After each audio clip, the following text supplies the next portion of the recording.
그 세월호 참사 10주기 그 기억식에 김예지 의원, 국민의힘에서는 김예지 의원 그리고 이제 누구죠? 저 원내대표 윤재원 원내대표, 예, 그 정도고요. 나머지 대다수는 민주당 국회의원들. 이 왔습니다. 그러니까 저는 그런 그 사회적 참사 고통 앞에 중립은 없다고 프란치스코 교황이 말씀하시지 않았습니까? 그런 것처럼 고통을 당한 이태원 참사 유가족, 그다음에 세월호 참사 유가족 아직도 진실 규명이 안 됐어요. 국정원 그 정보 공개 안 돼서 지금 이제 또 정보 공개 요구하고 있지 않습니까? 아직도 싸우고 있는 유족들을 향해서 먼저 손 내밀고 더 이상 유족들이 길거리에 나가서 싸우지 않도록 정치인들이 역할을 해줘야 되는 거 아니겠습니까? 근데 저는 참 이런 주장을 할 때 많이 답답하다라는 생각이 좀 듭니다. 유승민 당대표론 미디어 토마토 여론조사가 나오는데 이것도 좀 잠깐 뭐 그 자료 있으면 띄워주시면 좋을 것 같은데요.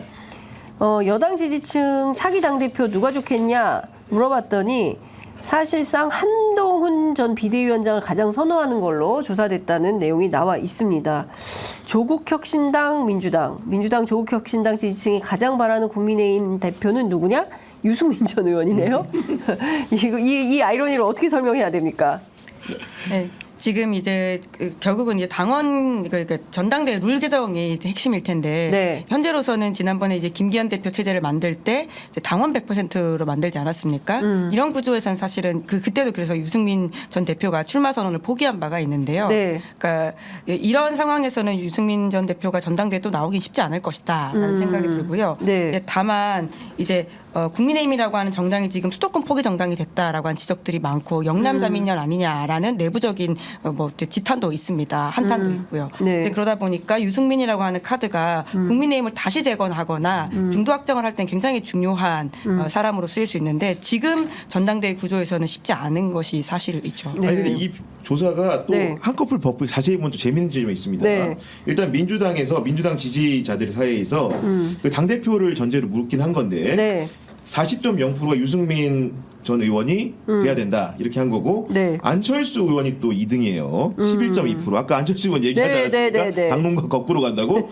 그리고 조국혁신당에서도 1등이 유승민, 2등이 안철수. 개혁신당 지지자 그룹에서도 1등이 유승민, 2등이 안철수예요. 새로운 미래에서도 1등이 유승민, 2등이 안철수. 진보당 그 외 정당 마찬가지입니다. 그러면 대통령이 이런 말 그대로 여론조사 결과를 받았다. 네. 야당과 협치를 해야 된다. 그러면 적어도 총리라든가 이런 자리에 누가 올라야 되겠습니까? 당대표가 돼야겠다고 야당 후보가 주장한다는 얘기는 치환을 하면 총리로도 적격이란 얘기라고 볼 수도 있는 거거든요. 그렇죠. 협치의 대상을 이렇게 골라야 되는데 이런 선택지는 생각을 안 하는 것 같다. 해석하게도. 네. 그러니까 뭐 말씀하신 대로 정말 현실 가능한 보수의 주자가 누가 있냐. 그러면 멀리서 찾을 것이 아니라 그 당 안에 있는 인재풀 가운데 그래도 그나마 민주당이나 야권과 소통이 가능한 뭐 여러 가지 지점에서 소통이 안 되는 대목도 있겠지만 그래도 합리적으로 대화해봄직한 사람을 세워야 되는데 그런 측면에서 보자면 아예 고려 대상이나 배려 대상이 아닌 것 같다라는 해석을 해주셨어요. 그 김종인 그 개혁신당 전 상임 고문이 이준석을 대선 주자로 한동훈은 1년 쉬어야 된다. 이제 이런 입장을 얘기를 했네요. 오늘 김현정의 뉴스쇼에 출연해서 2027년 대선 주자의 한 사람으로 등장할 가능성은 매우 농후하다. 그때쯤 되면 소위 지도자 세대가 바뀌는 세대가 돌아올 거다라고 이제 주장을 했습니다. 뭐 이런 거는 어떻게 보십니까? 네, 김종인 개혁신당 상임 고문의 오래된 바람이긴 합니다. 이제 총선 전에 네. 저도 모시고 인터뷰를 한번 한 적이 있는데 그때는 이제 이준석 대표의 당선 여부가 좀 불투명할 때였거든요. 네. 이제 그때 했던 이야기가 이제 떨어진다면 정치 한동안 못할 거다. 뭐 사실상 거의 못한다고 봐야 된다. 하지만 네. 된다면 강력한 대선 주자가 될 것이다라는 이야기를 해왔기 때문에 네. 그 이야기 연장으로 보이고요. 이준석 대표도 지금 들어와서 굉장히 활발하게 메시지를 내고 심지어 대통령 임기가 3년 남은 게 맞냐라는 네. 아주 도발적인 질문을 맞아요. 하고 있거든요. 예. 이제 앞으로를 준비하는 것이죠. 심지어 오늘 중앙일보 인터뷰를 보니까 원내에서 여야와 상관없이 80년대생 모임을 하겠다. 이런 계획도 세우더라고요. 네. 그러니까 세대교체 이미지와 그리고 좀 다른 역동적인 것들을 가져가서 내가 좀 먼저 깃발 꽂겠다라고 하는 계획은 있어 보입니다. 네.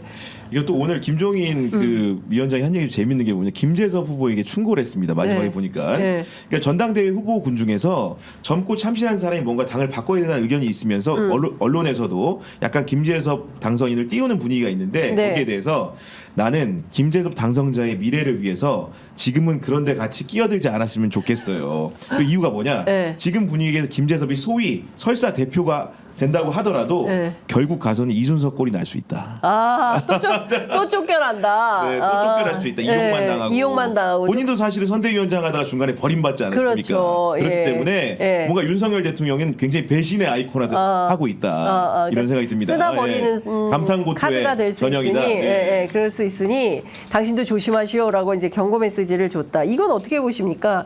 한동훈 위원장을 향해서 국회 앞에 돌아오라 한동훈 화환이 저도 봤습니다. 상당히 많이 여기 있어요. 보니까 우리 그 쭉 있어요. 오피스 앞에 놓여 있더라고요. 있어요. 예. 돌아오라 한동훈. 이거 어떻게 봐야 됩니까? 한동훈 위원장이 돌아올까요? 어떻게 보세요?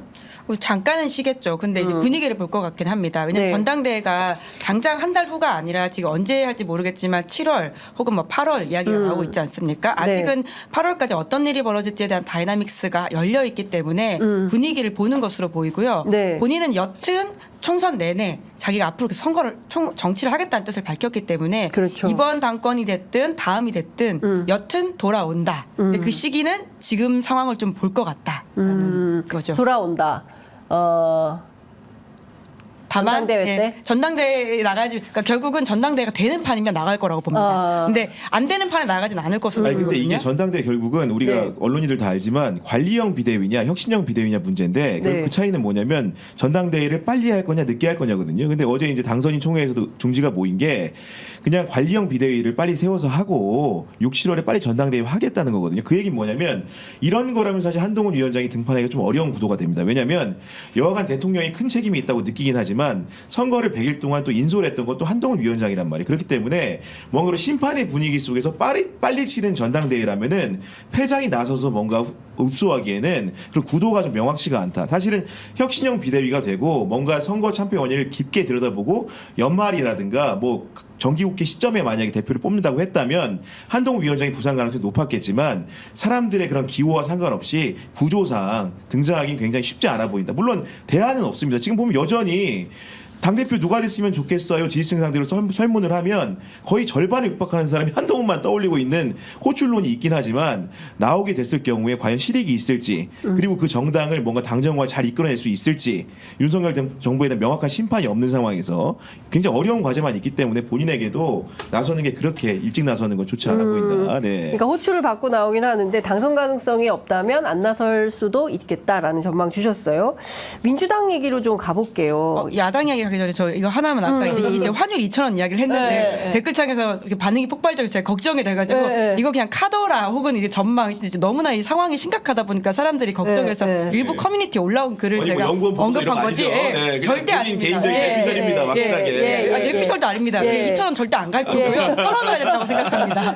정말 걱정이 카더라다. 돼서. 알겠습니다.